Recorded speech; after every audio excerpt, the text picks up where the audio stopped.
Olá, muito bom dia. É um prazer ter sua companhia nesta terça-feira de feriado, dia da Proclamação da República, 15 de novembro. O Manhã no Ar está começando e eu convido você aí de casa a conhecer os destaques do programa de hoje. Velório de motorista de ônibus em tentativa de assalto é marcado por protestos. Categoria reclama da insegurança para trabalhar. É isento dentro do terminal aqui, no caminho já assalta a gente. Vem aumento por aí, órgãos de defesa do consumidor alertam para o reajuste no preço das escolas e faculdades. Mãe de criança que morreu de meningite acredita que a demora no diagnóstico ajudou na evolução do quadro da doença e relata negligência em atendimento no hospital. O médico disse que a culpa era das mães que ficam levando os filhos no pronto-socorro o tempo todo por causa de qualquer febre. Aqui no estúdio, o assunto é diabetes. O especialista fala sobre esse problema de saúde que atinge milhões de pessoas no mundo todo. E fala também da Semana de Combate à Doença aqui em Manaus. E no quadro Lição de Casa, você vai conhecer a história de 2 estudantes de uma escola pública que se destacaram nos estudos e ganharam oportunidade de participar de intercâmbio nos Estados Unidos. Quando nós temos objetivos claros, quando nós lutamos por eles, é possível, apesar das adversidades, que nós não devemos desistir. Tem também as notícias do esporte. Hoje é dia de decisão no infantil e juvenil de futebol. Tudo isso e muito mais a partir de agora. Manhã no Ar, o seu dia começa aqui.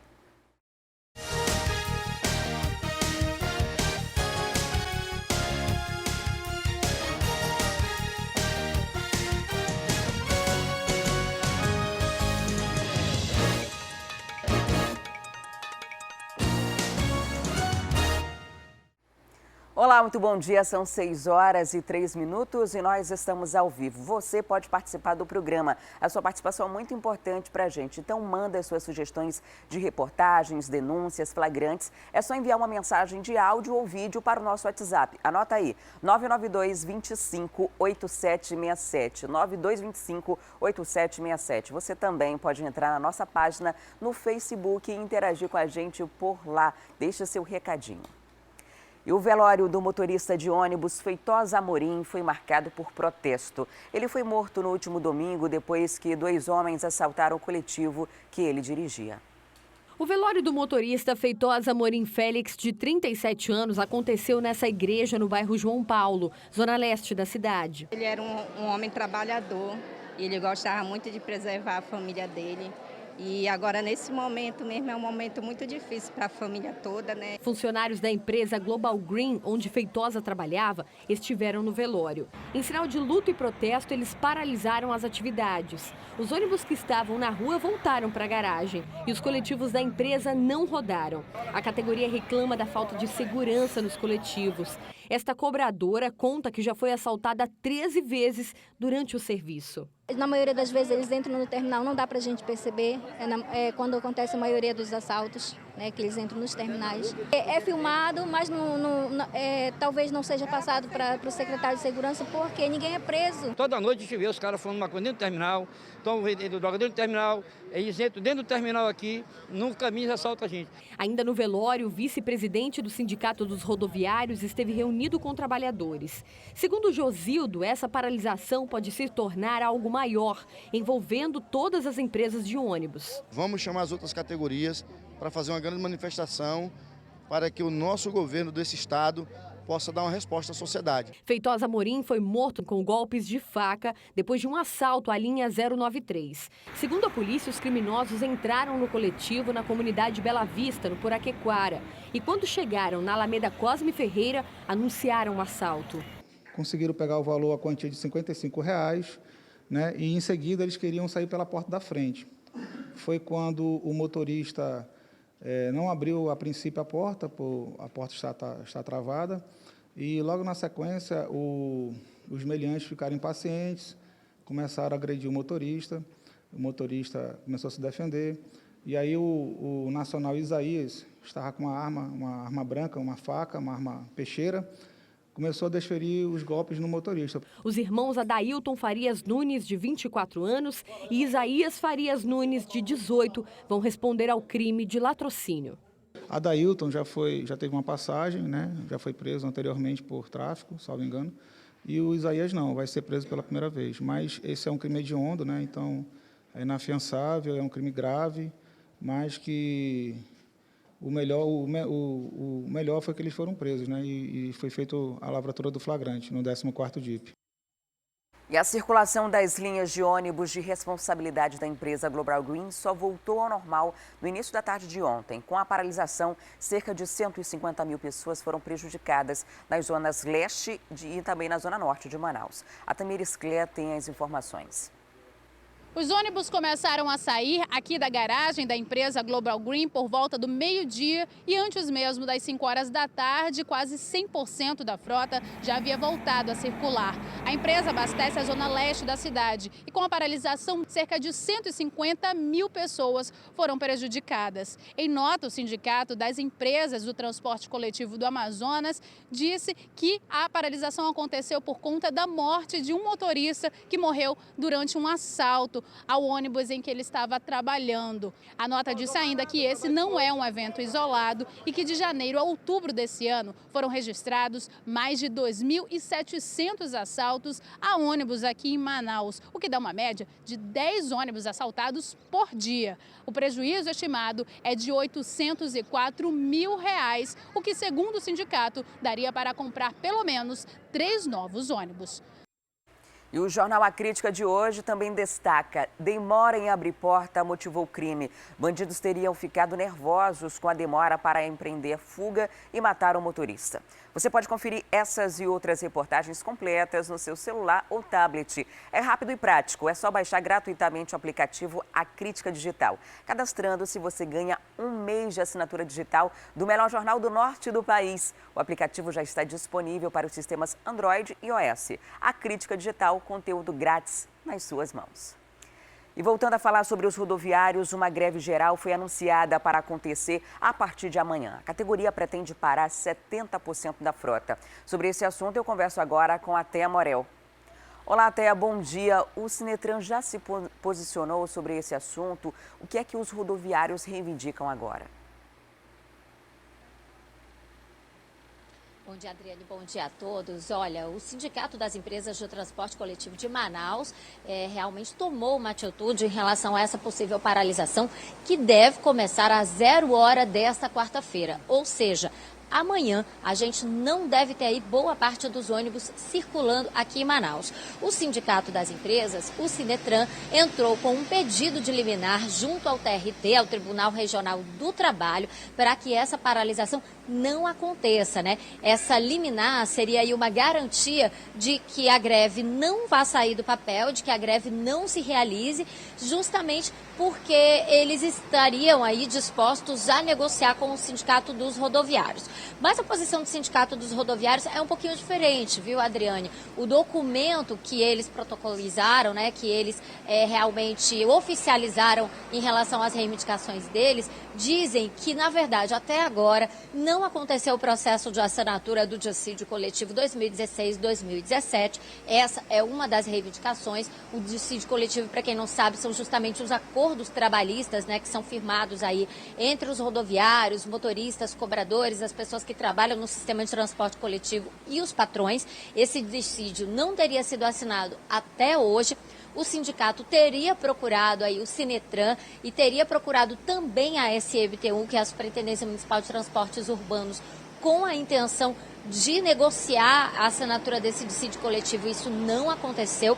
Então, o Sindicato dos Rodoviários decidiu fazer uma assembleia no dia 7 de novembro e foi nessa assembleia que eles decidiram por essa paralisação que acontece nessa quarta-feira, dia 16, a partir de 0 hora. Hoje não teria muito sentido realmente fazer uma paralisação, né, Adriane? Porque como a gente pode ver aqui, tem muita gente, né? Mas os ônibus passam e realmente, rapidamente, a parada, o terminal fica esvaziado. Amanhã deve ser bem diferente, viu, Adriane? Com essa paralisação, 70% da frota vai estar nas garagens, apenas 30% dos ônibus aqui de Manaus vão estar circulando e a movimentação nos terminais e nas paradas deve ser muito parecido com isso aqui que vocês estão vendo, só que o ônibus não vai passar. Ou seja, as pessoas vão demorar muito mais a chegar ao trabalho e isso aí seria uma paralisação de acordo com o Sindicato dos Rodoviários, legalizada dentro da lei, porque eles fizeram a assembleia no dia 7 de novembro, eles tentaram negociar com os patrões,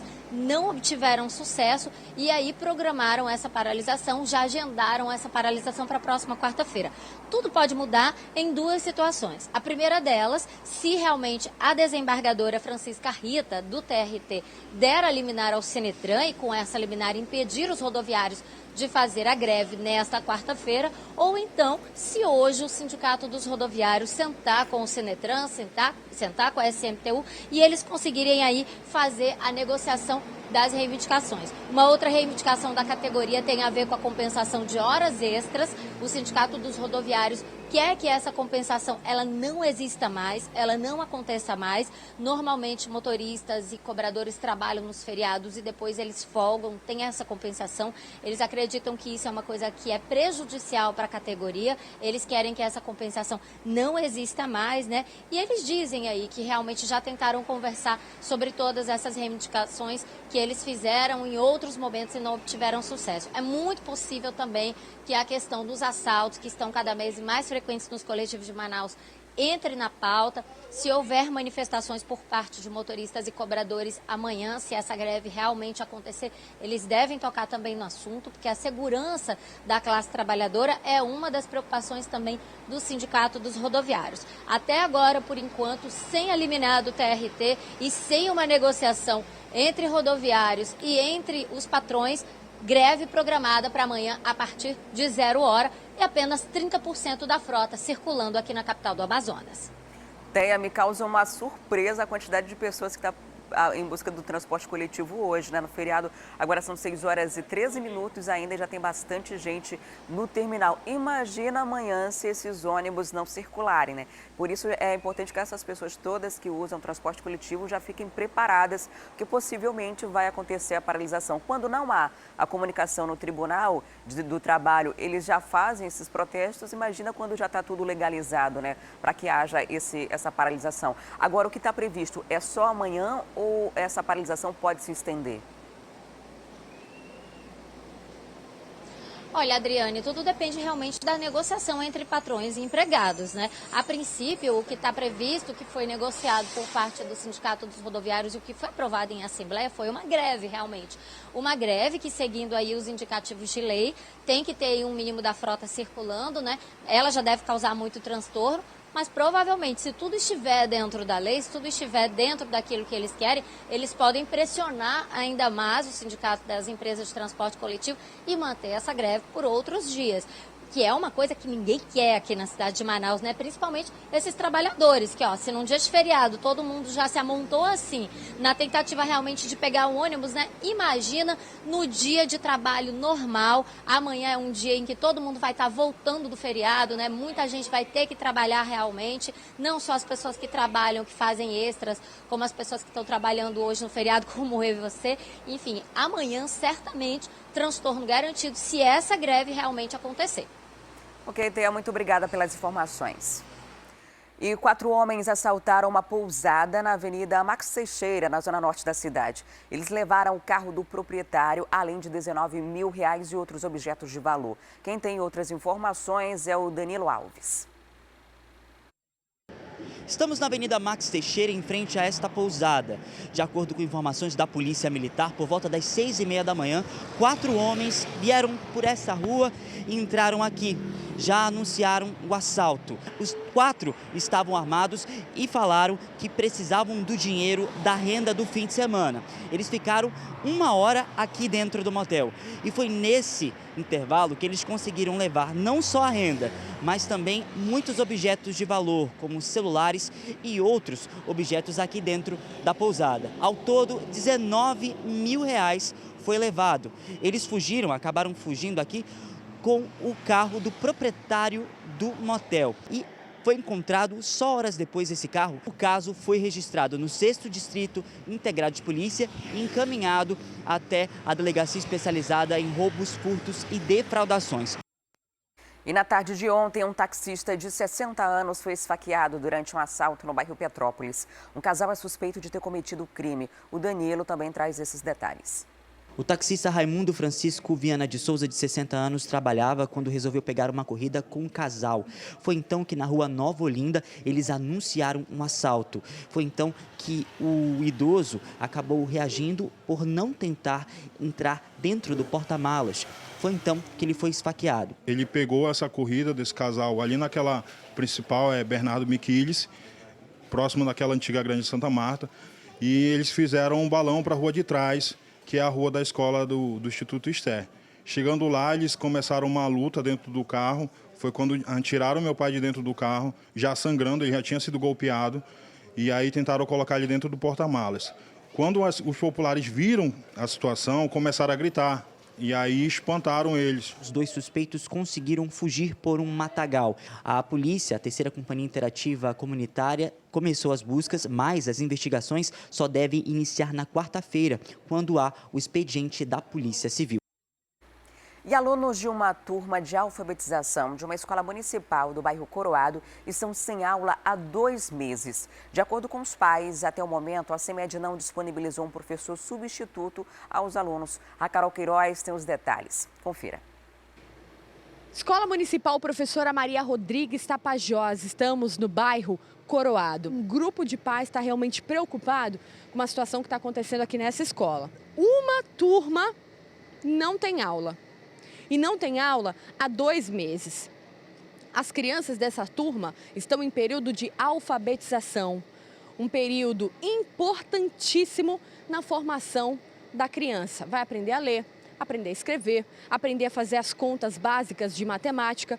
E esses alunos estão sem aula, sendo prejudicados. Então, a professora, que é uma excelente professora, inclusive, ela se acidentou de moto, machucou o ombro e ela tirou a primeira licença de 30 dias, tudo direitinho, pela CEMED. Pediram uma substituta para esses 30 dias e não receberam. Os alunos ficaram 30 dias sem aula. Após esses 30 dias, a professora foi informada que ela precisaria de mais algum tempo para a recuperação dela.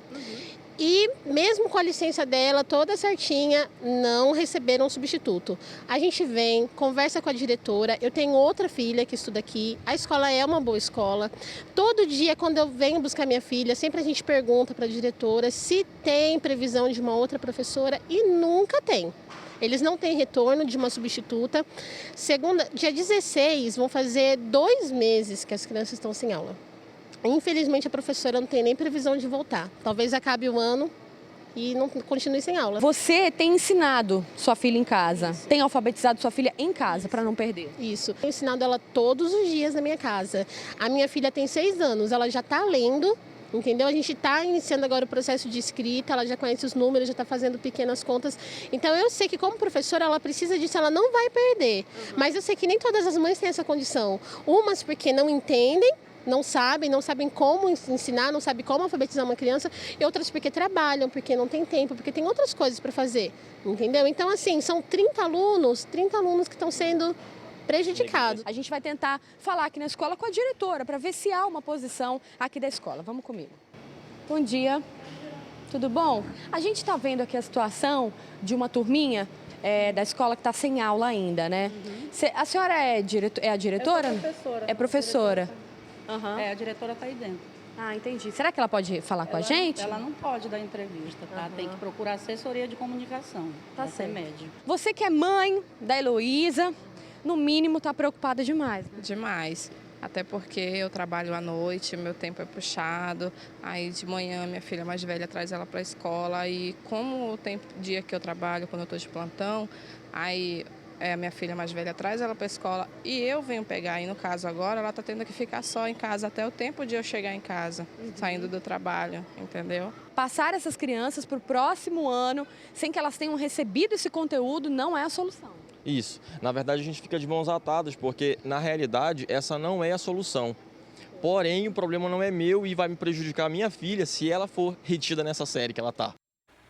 A Secretaria Municipal de Educação informa que já providenciou o professor substituto e reforça que não haverá prejuízo aos alunos por conta da ausência da professora, uma vez que até a data do afastamento, 80% do conteúdo programático já havia sido desenvolvido em sala de aula e que será feito um trabalho de reposição dos dias letivos perdidos.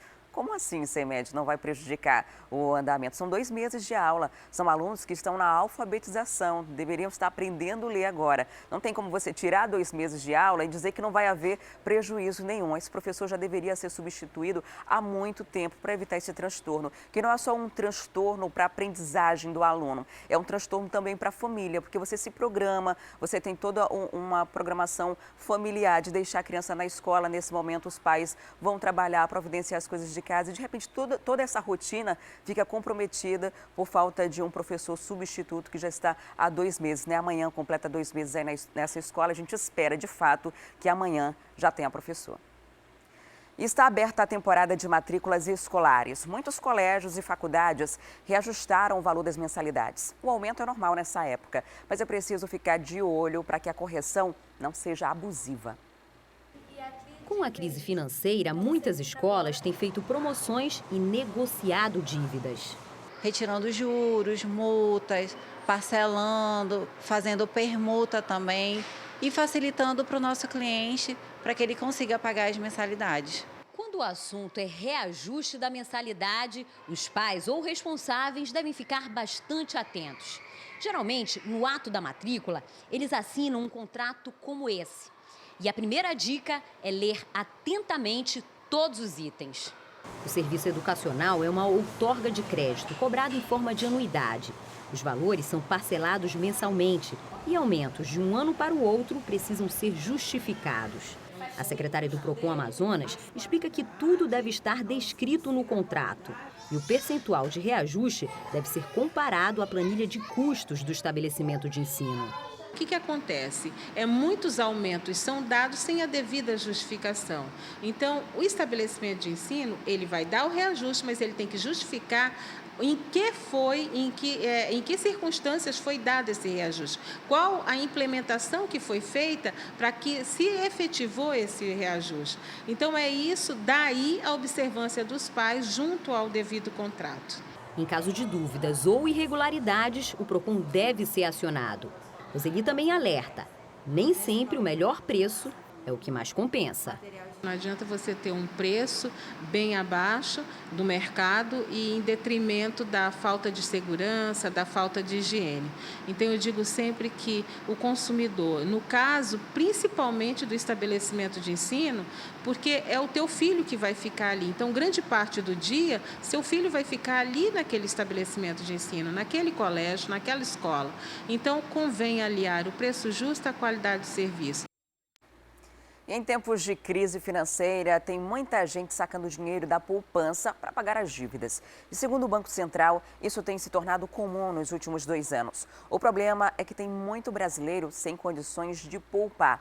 E aí, na hora do aperto, acaba recorrendo aos financiamentos. A poupança ainda é o investimento preferido de quase 70% dos brasileiros, segundo dados do SPC Brasil. A senhora tem tirado o dinheiro da sua poupança para pagar a dívida? Não. Não mexe? Não mexo. Só mexe que caso? Muito extremo. O investimento, apesar de gerar pouca rentabilidade, é o mais procurado por ser mais seguro, não incidir no imposto de renda e por poder ser sacado a qualquer momento. Para os trabalhadores, no caso, da classe, digamos assim, classe C e D, com uma renda muito baixa, a poupança continua sendo o melhor investimento. Para trabalhadores da classe B e classe A, realmente, os investimentos melhores continuam sendo os da Bolsa de Valores, Tesouro Direto. Mas para muitas pessoas está ficando difícil poupar, principalmente porque o dinheiro só tem dado para pagar as contas. Como é que eu vou investir se não tem, né? Dá para comer o do dia a dia. Não dá para investir. Não dá para investir. E quem ainda tem dinheiro na poupança tem usado a renda para pagar as dívidas. Pelo menos é o que tem apontado dados do Banco Central. Só nos 10 primeiros meses do ano, as retiradas da poupança superaram os depósitos em mais de 53 bilhões de reais. Ano passado, isso foi ainda pior. Chegou a mais de 57 bilhões. Juros altos em 14%, inflação e desemprego, atividade industrial desacelerando, está fazendo as pessoas tentarem fugirem um pouco de empréstimo, de juros altos e recorrer às suas reservas. A situação está apertada mesmo, né? E a Justiça do Amazonas deu um prazo de até 8 dias para os auditores fiscais liberarem as cargas paradas nos portos por conta da greve da categoria, que já dura quase um mês. A decisão atende ao Centro da Indústria do Estado do Amazonas, que alegou impactos na economia do estado. O advogado do Centro da Indústria do Estado do Amazonas explica que a ação levou em conta os prejuízos depois da greve. Em média, cada dia com a mercadoria retida nos portos e aeroportos do estado custou mais de 190 milhões de reais para as empresas. Com a decisão da Justiça, expedida na última sexta-feira, os auditores da Receita Federal do Porto de Manaus e do Aeroporto Eduardo Gomes têm até 8 dias úteis para liberarem toda a carga retida. Com essa greve, muitas empresas que estão trazendo mercadoria, trazendo insumos para Manaus, estão com a documentação correta, a ponto de ser liberado, e mesmo assim está levando um tempo muito grande para ser liberado. Para você ter uma ideia, tem declarações de importações que estão paralisadas há mais de 60 dias. E isso traz como consequência a paralisação da indústria, das linhas de montagem, acarretando um enorme prejuízo para toda a economia do Amazonas. A greve já dura quase um mês em todo o país. A categoria protesta contra um projeto de lei que tramita no Congresso Nacional. A proposta dá direito aos funcionários da Receita Federal com nível técnico a terem as mesmas atribuições que os auditores fiscais.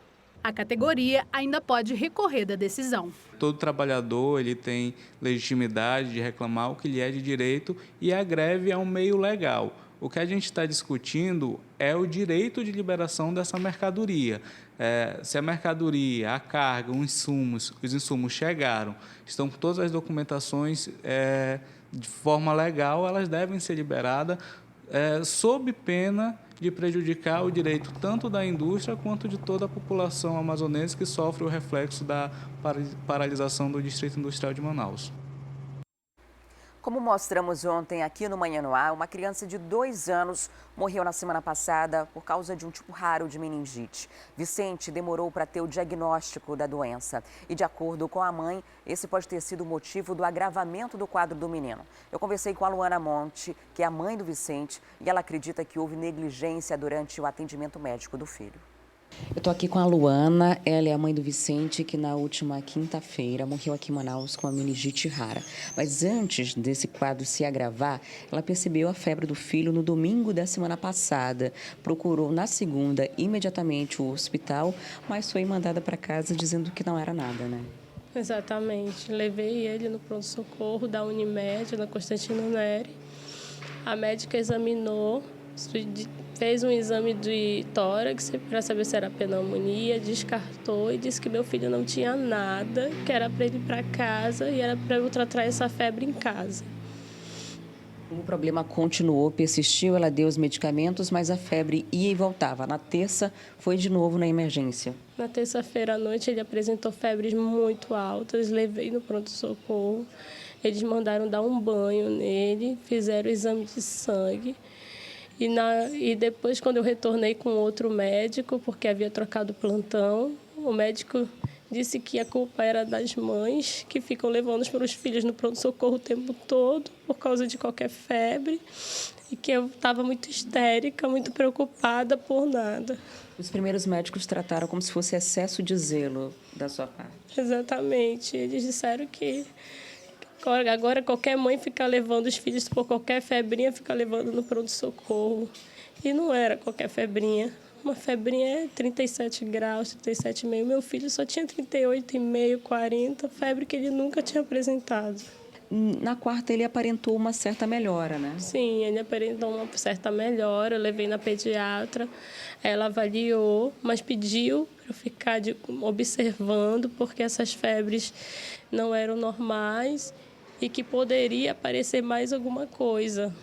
Até então, o Vicente já tinha feito o exame de sangue, de urina, de tórax, também da cabeça, para verificar se podia ser algum quadro de sinusite.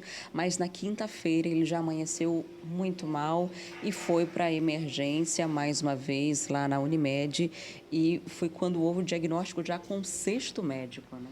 Isso, quando eu dei entrada na quinta-feira mesmo, a médica que me recebeu, ainda afirmando que era garganta inflamada, que não era nada, que ele estava assim molinho por causa da febre. Inclusive, ela disse assim, você não se sente mal quando está com febre? Então, a criança só está assim porque está com febre. Ela também saiu do plantão dela e aí quando ela estava tomando soro e foi fazer o exame de sangue, foi que as técnicas perceberam que ele estava muito largadinho e chamaram a outra médica que tinha acabado de entrar no plantão. Essa médica, quando chegou no leito dele, a primeira coisa que ela fez foi o exame de nuca e que já estava muito rígido e ela pediu isolamento imediatamente. Do momento que ele entrou na UTI, que foi mais ou menos 5 horas da tarde, até o horário do óbito, que foi às 23h58, ele teve de 8 a 9 paradas cardíacas. O que mais me surpreende é que nenhum dos médicos que atenderam antes fizeram o exame de nuca rígida. Nenhum deles fizeram. É um alerta que eu quero fazer para as mães, para que elas insistam. Não saiam do pronto-socorro sem um laudo, sem saber o que seu filho tem, porque nenhuma febre é normal. Diante dessa situação, o que você pretende fazer agora, Luana, em relação ao hospital? Nós solicitamos formalmente da Unimed os prontuários do meu filho. Eles não nos deram, eu não sei porquê, sem justificativa nenhuma. Eles disseram que precisam de 10 dias para dar e eu não entendo porque os prontuários estão prontos, foram feitos na hora. E eu não sei, a gente está verificando ainda o que vai fazer. Você acredita que houve negligência? Acredito. Porque um simples teste poderia ter verificado isso. Em nota, a Unimed Manaus disse que os sintomas do menino Vicente foram compatíveis com a gravidade da meningite. A nota esclarece ainda que a doença pode apresentar sintomas semelhantes a um quadro de virose. Por isso, pode ter uma evolução rápida e grave, com um alto índice de morte. A Unimed Manaus diz que está prestando assistência à família. Já o Conselho Regional de Medicina disse que tomou conhecimento do caso pela mídia e que pretende abrir uma sindicância para apurar os fatos.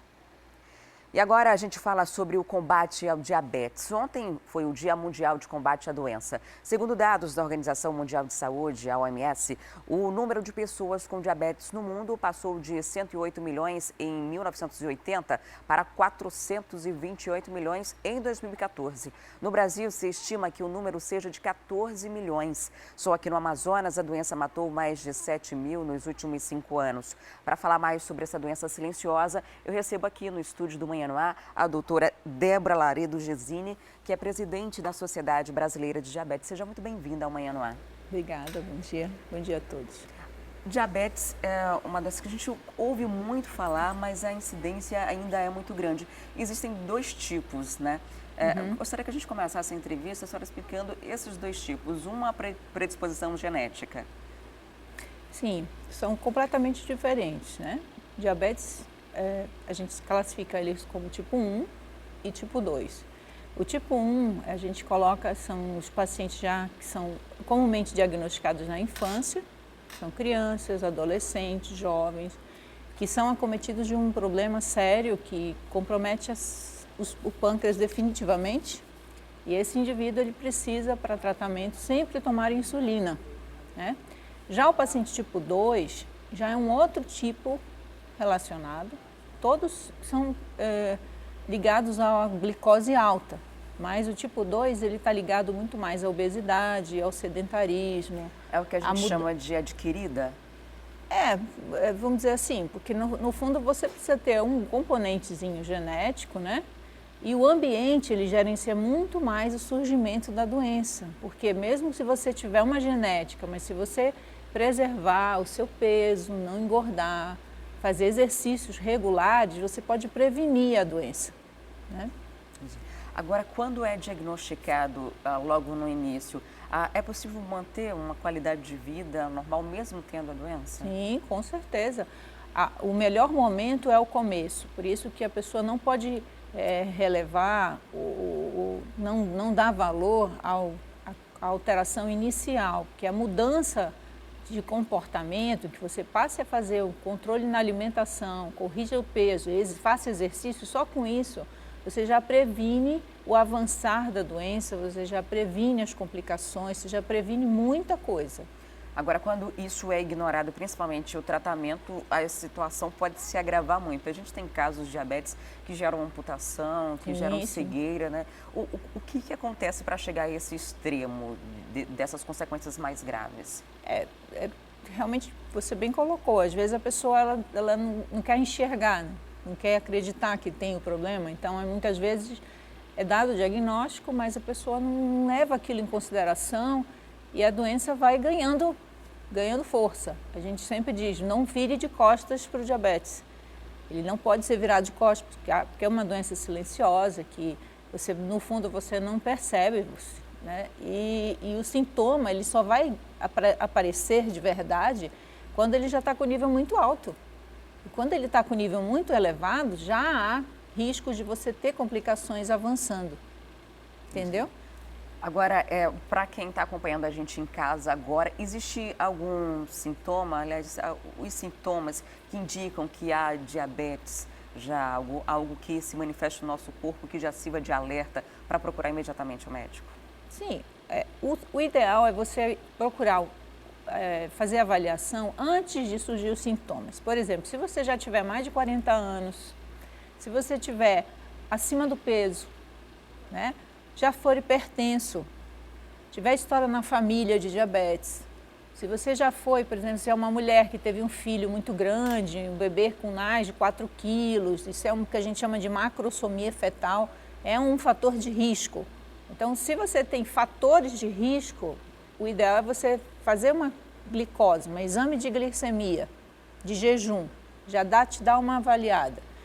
Para você ter sintoma, a doença já está estabelecida. Então, ela vai fazer com que você comece a tomar muita água, ficar com muita sede, urinar muito, perde peso, às vezes, muito rapidamente, você não sabe por que você está emagrecendo. Aí começam os sinais assim, de infecções, por exemplo, infecções vaginais, a mulher tem coceira, né, vaginal, irritação, homem também, isso pode ser um alerta. A formiga no vaso sanitário? Formiga na urina, isso é característico, porque a urina vai ter glicose, porque a gente, quando o nível está muito alto, o nosso corpo tenta eliminar aquilo ali. Então, uma forma é urinando. Então, quanto mais alta a glicose, mais xixi vai sair com açúcar. E a formiguinha vai lá mesmo. Agora, existe hoje a forma de identificar fazendo um teste de glicemia, né? Eu já dei um alerta. Isso é feito em qualquer unidade básica de saúde, nas atividades que são desenvolvidas pelos órgãos de saúde também, aquelas campanhas que acontecem nas praças, em eventos públicos. É muito simples e já é um alerta. Quando eu devo me preocupar com a minha glicemia? Quando aponta quanto? O que seria o normal e o que é já um alerta? Isso. Então, hoje, como eu te falo, muitas vezes um diagnóstico precoce, você resolve muita coisa, evita que a doença realmente se estabeleça. Então, hoje em dia, o normal de glicose é até 99. 99. Passou para o terceiro dígito. Passou de 99, você já tem que ter alerta nisso, que você já pode estar classificado num pré-diabetes. Pré-diabetes é aquele momento exato que você pode nunca se tornar diabético, se você realmente mudar o comportamento. Entender que você tem que mudar, é como se surgisse uma limitação na tua vida, né? O médico chegou para você e disse, agora você tem que usar óculos para você andar. Ótimo, agora eu tenho que usar óculos. Pronto, é a mesma coisa. Surgiu um impedimento, você não pode mais comer o que você fazia, você tem que começar a fazer atividade física, entendeu? É uma limitação. Entenda dessa forma. Conserte isso que você evita que o diabetes surja. A partir de quanto que aponta a glicemia já indica que é diabetes? Diabetes É acima de 126. 126. Entre 99 ou 100, né? E 126 é aquele indivíduo que está ali no pré-diabetes. Ele pode ser pré-diabético se ele tiver só apenas uma glicemia acima de 100 e abaixo de 126, Ou se ele faz o teste de glicose, que a gente chama de teste de tolerância oral à glicose, ou a curva de glicose, que é dado, colhe em jejum, dá um açúcar para a pessoa tomar, que é para forçar mesmo o organismo, e coleta a glicose 2 horas depois. Nesse período, se essa glicose ultrapassar 200 no teste de estímulo, dá dado o diagnóstico também de diabetes. No teste do furinho do dedo ali, se apontar, pode ser que aponte 100 ou mais de 100 pela alimentação que você teve no dia anterior, naquele mesmo dia, mas que você ainda não seja um pré-diabético, o que você comeu antes pode ter uma influência direta, que dá aquele susto, mas ainda não é diabetes? O exame de ponta de dedo, ele apenas, ele não te dá diagnóstico, ele te dá apenas um aviso, um comunicado de que você tem que cuidar e fazer realmente um exame de jejum de 12 horas. São de 8 a 12 horas um jejum. Se você fizer isso tudo de jejum e permanecer ainda com a glicose acima do normal, realmente há algum problema. Né? Então, o ponta de dedo, por exemplo, você está fazendo uma campanha, às vezes a pessoa acabou de comer, então ela é apenas um alerta. Se a gente pega um indivíduo na rua, na campanha, 300, não é normal, né? Mas ele tem que buscar fazer um exame realmente no jejum para configurar a doença. Muita gente, quando a gente fala do diabetes, fala que tem que suspender o açúcar. Mas o açúcar está em muita coisa, né? Não é só deixar de comer o doce. Vai da alimentação do seu almoço, do seu café da manhã. O carboidrato vira açúcar. Então, quem gosta muito de arroz, por exemplo, vai ter que dar uma maneirada para evitar que a glicose aumente muito e você tenha complicações. Isso é um momento muito difícil, né? De fazer com que o paciente entenda essa limitação e mude esses hábitos que vão além do doce. Uma coisa assim fácil de entender é como se você, por exemplo, fosse uma pequena fábrica, que você tivesse uma capacidade de produzir determinada coisa. Você é uma fábrica de motocicleta. Você só tem condição de produzir 8 motocicletas. Mas aí vem cliente te pedindo mais uma, outra mais uma, outra mais uma, e você só tem capacidade de 8. Entende? É como se isso fosse uma sobrecarga na tua fábrica. Você está ingerindo muita glicose, pão, macarrão, açúcar, feijão, batata, farinha, mas a tua máquina não consegue trabalhar isso tudo, entendeu? Então você vai sobrecarregando, até uma hora em que ela não consegue mais trabalhar e entra em complexo. Nós estamos na semana de prevenção ao diabetes. Em todo o Brasil está acontecendo campanha, aqui em Manaus também, né? Como a pessoa pode participar da campanha, como ela está acontecendo para que se procure um médico, procure para fazer o teste, nem que seja o de glicemia, para ser um alerta. Como vai funcionar na prática para servir de alerta para todo mundo que está acompanhando a gente agora? No sábado, houve uma grande campanha da Sociedade Brasileira de Endocrinologia, com a Sensa, a Sociedade Brasileira de Diabetes auxiliou, as ligas acadêmicas. Então, foi uma chamada muito legal, onde a gente desenvolveu campanha, né, de avaliação de glicemia e também orientou a parte de educação em diabetes, porque uma vez o indivíduo diabético, ele tem que ter uma orientação. Muitas vezes, por falta de orientação, as coisas acontecem. Então, o educador em diabetes, hoje em dia, é um indivíduo muito importante, que ele vai preceder, às vezes, o médico, o enfermeiro, o nutricionista, na orientação de todo aquele circuito, da alimentação, de como ele toma o remédio, de como ele aplica a insulina, de como ele procura fazer exercício sem ir para uma academia. Ele pode fazer exercício sentado, sendo idoso, o que for. Então, são orientações pequenas que muitas vezes facilita muito mais o aprendizado e o controle da doença, né? Muda mesmo a evolução da doença, a qualidade de vida, quando você muda esses hábitos alimentares e de atividade física? O que acontece fisicamente quando você começa a fazer um esporte, por exemplo? Então, como eu te disse, essa sobrecarga de energia, você tem muita energia para resolver. Teu organismo não está conseguindo metabolizar. Então, a gente diminui a entrada, que faz a dieta, controla a alimentação e gasta essa energia no exercício. O açúcar vira energia. Exato, é energia. O açúcar é a nossa energia, só que a gente precisa que a insulina funcione bem para que ele funcione como energia, senão ele fica no sangue, só estragando tudo pelo caminho. Se os meus pais têm diabetes, eu vou desenvolver também a doença? A chance aumenta, porque se você tem um membro diabético, um dos pais, né, só a mãe diabética, a tua probabilidade fica em torno de 20%, 30%. Se você tiver os pais diabéticos, você já amplia isso para 40%. E se você tiver os pais diabéticos e for obeso, estiver acima do peso, aí você vai para 50% a 60% de risco. Doutora, eu gostaria que a senhora fizesse aqui um alerta para as pessoas que estão acompanhando a gente agora, o que tem que ser feito para evitar a doença e para quem já tem, como melhorar a qualidade de vida. Então, para quem ainda não tem, procurar, se estiver dentro desses fatores de risco que eu citei, basta você estar acima de 40 anos. Às vezes a gente tem feito diagnóstico bem mais cedo, com 30 anos, com 20 e poucos anos, pacientes tipo 2, pela obesidade.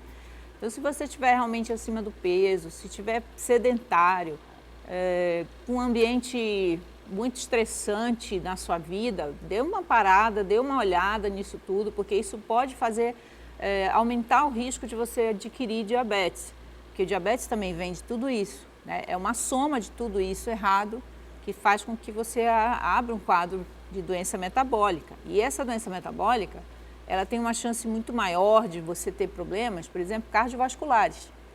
A pessoa que tem diabetes, ela tem um risco 4 vezes mais de infartar do que qualquer outra pessoa.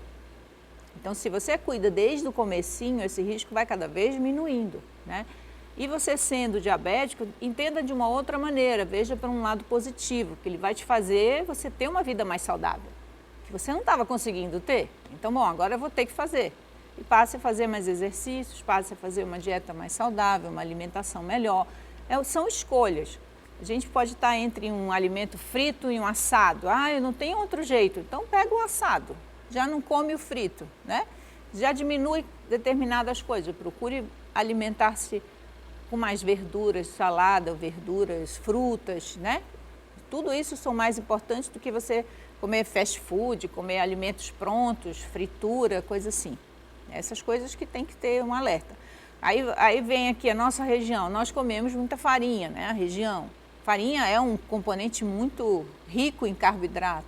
A gente não precisa tirar completamente a farinha, reduz a quantidade já ajuda muito, né? Reduzir a quantidade de arroz, reduzir a quantidade de massa que você consome, o pão é um consumo muito elevado. Diminua metade já ajuda, né? Ok, muito obrigada pelos esclarecimentos. Nós recebemos aqui a Débora Laredo Gisini, que é delegada da Sociedade Brasileira de Diabetes aqui no Amazonas. Obrigada pelo esclarecimento e um ótimo dia. Tá bem, obrigada a vocês. Bom dia. E agora nós vamos lá para o estúdio da Rádio Acrítica FM conversar com a Adeilson Albuquerque. Ele está ao vivo pela 93.1 FM. Olá, Adeilson, bom dia. Daqui a pouco a gente vai conversar com ela sobre alguns assuntos, principalmente sobre o horário diferenciado dos shoppings. Oi, Adeilson, me ouve agora? Agora sim, tudo bem, Adriane Diniz? Tudo bem, tudo certo. Adeilson, o Ministério Público do Amazonas recomendou a suspensão de concurso para a Prefeitura de Tefé. Por quê? Pois é, as inscrições terminariam hoje, né, dia 15 de novembro. Os indígenas, no edital 02-2016, desse concurso público, Adriane Diniz, está exigindo que os professores bilíngues indígenas tenho que ter certificado superior em pedagogia, principalmente também em bilíngue. E é exatamente isso que os indígenas estão contestando. Eles dizem, inclusive, que não precisa disso. Por quê? Porque eles entendem que quem fala língua materna não precisa de certificado nenhum ou grau de escolaridade, pois é uma herança cultural. Então, isso é exigido deles, né? O grau de escolaridade em bilíngue no edital aí desse concurso que deveria terminar hoje as inscrições. Porém, o Ministério Público Federal aqui no estado do Amazonas pediu o cancelamento até que haja um consenso entre os indígenas, né, os professores indígenas lá de Tefé e também a prefeitura. Aí sim, depois que eles entrarem em consenso sobre este ponto aí especificado pelos indígenas lá em Tefé, aí sim eles vão remarcar de novo um novo concurso. Por enquanto, se não houver um consenso, o Ministério Público já deixou bem claro que o concurso deve ser paralisado, Adriane. Adeilson, agora está em que fase? Ainda seria a fase de inscrição do concurso? Já tinha data marcada? E fase de inscrição ainda. Inclusive, hoje, quinta-feira, segundo as informações que até chegaram para a gente, hoje seria o último dia de inscrições. E aí os profissionais, as lideranças indígenas, principalmente dos povos Cambeba, Ticuna, Cocama e Caixana, eles entraram exatamente com esse pedido junto ao Ministério Público Federal, já que as inscrições terminariam hoje, mas hoje é feriado, então deve se prolongar até amanhã. Então, diante disso, diante do edital que exige esse certificado deles, então eles acharam melhor entrar com uma ação junto ao Ministério Público Federal, e o Ministério Público Federal acatou a decisão deles, a ação deles, o pedido deles de cancelamento aí das inscrições, né, para um outro dia, uma outra data, até que haja um consenso entre os indígenas, esses povos, juntamente com a prefeitura de lá. Se não houver um consenso, por enquanto o concurso, principalmente as inscrições, não vão ser encerradas nem hoje nem amanhã, esperando o consenso, aí sim para uma nova data, para que as inscrições desse concurso seja mesmo colocada em prática, Adriane. A gente espera que isso seja resolvido, né? Até porque é um concurso público, uma oportunidade de renda para essas pessoas lá no município de Tefé e também as que moram ali próximo, que estão ansiosos para realizar o concurso e conseguir ter uma estabilidade profissional, que a gente torce para que se resolva essa questão de certificado bilíngue. É um pouco complicado quando a gente fala de língua indígena, né? Exatamente. Se sabe, se nasce falando ali, se aprende na comunidade, não tem um curso para se aprender a falar a língua. Então, a gente espera que haja um bom senso e entendimento aí entre todos os profissionais, as pessoas que vão realizar o concurso e principalmente entre a organização. É por isso que o Ministério Público Federal ele não quer se meter diretamente, né? Como ele foi solicitado, requisitado pelas lideranças indígenas, aí sim, então ele pediu, inclusive usou o termo consenso entre a comunidade indígena e a Prefeitura Municipal de Tefé. Agora, mudando de assunto, a gente tem uma boa notícia. O 13º dos funcionários públicos será pago até o dia 15 de dezembro. Pois é, houve uma especulação de que os funcionários públicos estaduais não iriam receber a segunda parcela do 13º até o dia 15 de dezembro, né? Muita gente ficou preocupada, até porque espera-se esse dinheiro, né, Dani, para injetar até mesmo na economia e, acima de tudo, para fazer algumas compras, para passar, por exemplo, uma ceia de Natal um pouco mais farta, vamos colocar assim, apesar de muita gente não viver dessa maneira, não passar o Natal de forma muito farta, mas pelo menos esses profissionais aqui, os funcionários públicos estaduais, estão esperando isso. E aí houve uma especulação, divulgada inclusive em redes sociais, de que eles não iriam receber, de que a Fazenda não iria depositar a segunda parcela. E aí o secretário Afonso Lobo deixou bem claro de que eles vão depositar sim, que os funcionários públicos estaduais devem ficar tranquilos, calmos, de que eles vão receber sim a segunda parcela do 13º em 15 de dezembro, para eles ficarem um pouco mais tranquilos, Adriane. Adeilson, isso é normal, é um direito do trabalhador receber o 13º salário e vira notícia porque a gente está no ano de crise econômica e muitas capitais do país estão sem receber o 13º salário, né? Muita gente no funcionalismo público recebe a primeira parcela lá no começo do ano, a segunda em dezembro. Tem várias capitais que não receberam no meio do ano, que vão agora para o final e desde o ano passado a gente tem visto isso em outros lugares, de até parcelamento do 13º salário. Então, apesar da queda na arrecadação aqui no Amazonas, por enquanto está tudo assegurado, né? O trabalhador pode contar com essa renda extra no fim do ano. E os profissionais aí, os funcionários públicos estaduais, eles receberam a primeira parcela no dia 30 de julho. E aí, como houve esse boato, né, essas especulações de que eles não iriam receber devido à crise também, a segunda parcela, agora o secretário de Fazenda, Afonso Lobo, disse que não, podem ficar tranquilos. Assim como vocês receberam a primeira parcela em 30 de julho, agora até o dia 15 de dezembro eles vão receber também a segunda parcela do 13º. Estão mais tranquilos, né? Com certeza. E tem gente que sabe que vai receber o dinheiro e já começa a gastar por antecedência, né? E muita gente acaba aproveitando o feriado, como hoje, para começar a gastar esse dinheiro, seja na decoração natalina, seja no presente de Natal, ou ali nas compras de casa. E hoje, apesar de ser feriado, o comércio funciona. Funciona. E muita gente também aproveitando realmente até o 13º, que já foi antecipado por algumas empresas, para também gastar um pouquinho, fazer essas compras para enfeitar ali a sua casa, né? Montar sua árvore de Natal também, bem como para injetar e esquentar um pouco mais a economia no nosso comércio local. Vamos ter aí alguns horários diferenciados. Para quem está em casa neste momento, ou ouvindo a Rádio Acrítica FM, ou então acompanhando Manhã no Ar, o comércio no centro de Manaus está previsto para vir a partir das 9 horas da manhã. Abre às 9, previsão de fechar 13, 14 horas, dependendo muito também da movimentação. Se estiver bom, alguns profissionais mas até mesmo da Câmara Dirigente Logista deixaram bem claro que o comércio deve seguir até as 14 ou 15 horas, né, dependendo do movimento. Agora, nos shoppings, não. A previsão de abertura das portas do shopping são do meio-dia a 1h da tarde, aí previsão de encerramento dos trabalhos às 10 horas da noite. Mas isso aí no shopping vai variar bastante dependendo deles mesmo lá. Então fica à vontade deles. Vocês podem abrir assim ao meio-dia, como 1h da tarde, fechar às 10 ou então fechar às 9 horas. Então vai depender deles lá mesmo. Tem um horário peculiar muito diferente das lojas do centro de Manaus, né? O comércio abre às 9 horas e previsão de encerramento meio-dia, 1h da tarde desta terça-feira, Adriane. Nos shoppings, a praça de alimentação abre um pouquinho mais cedo para garantir que você que quer fazer o seu almoço por lá possa ir.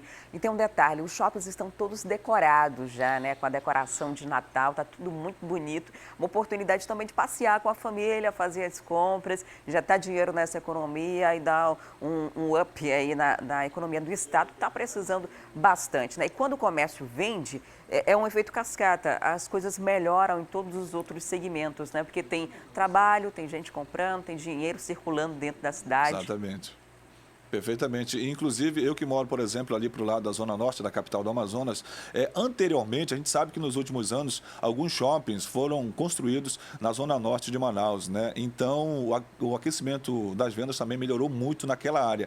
Como nós não tínhamos shoppings ali no lado da Zona Norte nos últimos anos, particularmente eu ia ali para o lado da Zona Centro-Sul, aproveitar ali as ofertas dos shoppings, mas hoje não. Fazendo uma comparação dos shoppings da Zona Norte e da Zona Centro-Sul, realmente os shoppings ali da Zona Norte estão também bem recheados, muitas promoções também, até evitando e não deixando de levar muita gente que sai da Cidade Nova ali para o lado da Zona Centro-Sul da nossa cidade. Obrigada, Deus, pela participação. Um ótimo dia para você e bom restinho de feriado. Para todos nós e até amanhã, Adriane. Até mais. E atenção, você que mora no bairro João Paulo e adjacências. Um grupo de jovens aqui de Manaus vai realizar hoje uma ação social para os moradores do bairro. E quem vai dar mais detalhes sobre essa ação é a repórter Thea Morel. Olá, Thea, que atividades são essas que vão acontecer aí? Que serviços serão oferecidos aos moradores? Olha, Adriane, são muitos serviços que vão ser oferecidos aqui aos moradores do João Paulo, né? Esses serviços, eles vão estar disponíveis nessa escola aqui, na Escola Municipal Cleonise Menezes Fernandes. E como você pode ver, né, tá tudo sendo preparado aqui, os voluntários já estão chegando. Para falar um pouquinho dessas atividades, a gente tem aqui o pastor José Monteiro, que é um dos organizadores desse evento, um dos coordenadores. Bom dia, pastor. Pastor, Impacto Nacional Jump, exatamente o que isso significa? Primeiramente, bom dia. Nós estamos muito felizes do que vai acontecer hoje.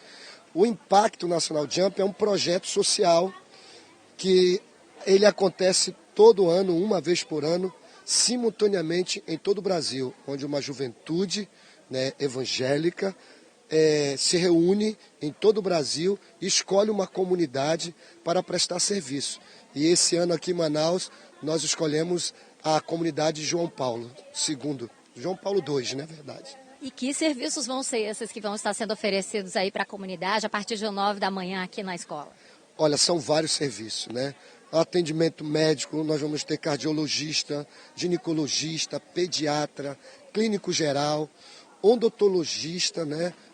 Nós vamos ter também na área jurídica, orientação jurídica, nós vamos ter na área de estética, corte de cabelo, vamos distribuir roupa, nós vamos ter um trabalho só com as crianças e nós conseguimos mais de 2.000 cestas básicas que vão ser distribuídas para esses moradores. Você está vendo aqui muita gente na fila desde manhã, desde 5 horas da manhã, e isso é um trabalho que nós fazemos com muita alegria e com muita satisfação, ajudando o próximo. Pois é, pastor, esse serviço só começa a ser oferecido a partir de 9 horas, mas a gente observa que a comunidade de João Paulo já está toda aqui em peso, né? As mães, realmente foi um serviço que está chamando muita atenção aqui da comunidade e o foco de vocês é esse, né? Levar esse serviço para onde não existe. Com certeza. Ano passado, nós conseguimos alcançar mais de 5.000 pessoas. E esse ano eu acho que nós vamos ultrapassar. Então, começa a partir de 9 horas da manhã e é o dia todo. E você que é aqui da comunidade, também adjacente, você pode estar aqui conosco. Com certeza você será bem-vindo e nós vamos procurar atender todo mundo. E eu tenho certeza que nós vamos ajudar um pouco a necessidade dessas famílias. Não vamos resolver os problemas, mas o pouco que a gente puder fazer para amenizar, ajudar as famílias, as crianças, com certeza nós vamos fazer isso com muito amor, com muito carinho, como Jesus falou, né? Nós temos que amar o nosso próximo como a nós mesmos. E isso é o mínimo que nós podemos fazer no tempo que a gente vive de tanta violência, de tanta guerra, de tanta dificuldade. E nós, como igreja, realmente a igreja vem para a comunidade e é esse o nosso papel, ajudar as pessoas. E com certeza nós vamos sair daqui muito felizes, muito satisfeitos, porque é muito bom ajudar o próximo. Olha aí, Adriane, realmente essa é uma boa dica para quem é morador aqui da Zona Leste, da Zona Norte de Manaus, né? Vamos mostrar de novo aqui a escola, Escola Municipal Cleonice Menezes Fernandes. Essa escola, ela fica, Adriane, na rua Capim Santo, sem número. Muita gente aqui do João Paulo conhece, vindo pela Avenida Mirra, que é uma avenida principal. Você já está quase chegando ali no 30º Distrito de Polícia. Você entra na rua Capim Santo, você vai ter aqui a escola e não vai ser muito difícil, ó, com todas essas pessoas aqui que a gente já tem esperando, né? Não vai ser muito difícil que realmente o público consiga identificar onde é que esse atendimento vai estar sendo oferecido. Começa às 9 horas, mas vai ter sorteio de cesta básica, vai ter distribuição de doações. A igreja já estava durante o ano trabalhando aí para ter todas essas doações. Nós vamos ter aqui mais de 500 voluntários que vão trabalhar, médicos, odontólogos, pessoas que vão estar oferecendo esse serviço gratuitamente. Então, muita gente deve vir. E se você está no feriado, mora aqui na área do João Paulo II, apareça, porque com certeza é uma boa oportunidade de você ter acesso a um serviço que normalmente não é oferecido aqui para a comunidade. Adriane. Ok, é uma ótima oportunidade. Obrigada. E agora a gente vai para o intervalo e volta daqui a pouco com as imagens exclusivas do RC Coop e a movimentação nas saídas de Manaus. A gente vai contar também uma história de 2 alunos de uma escola pública que conseguiram intercâmbio nos Estados Unidos. Sabe como? Com um bom desempenho nos estudos. A gente conta essa história daqui a pouquinho, então não sai daí.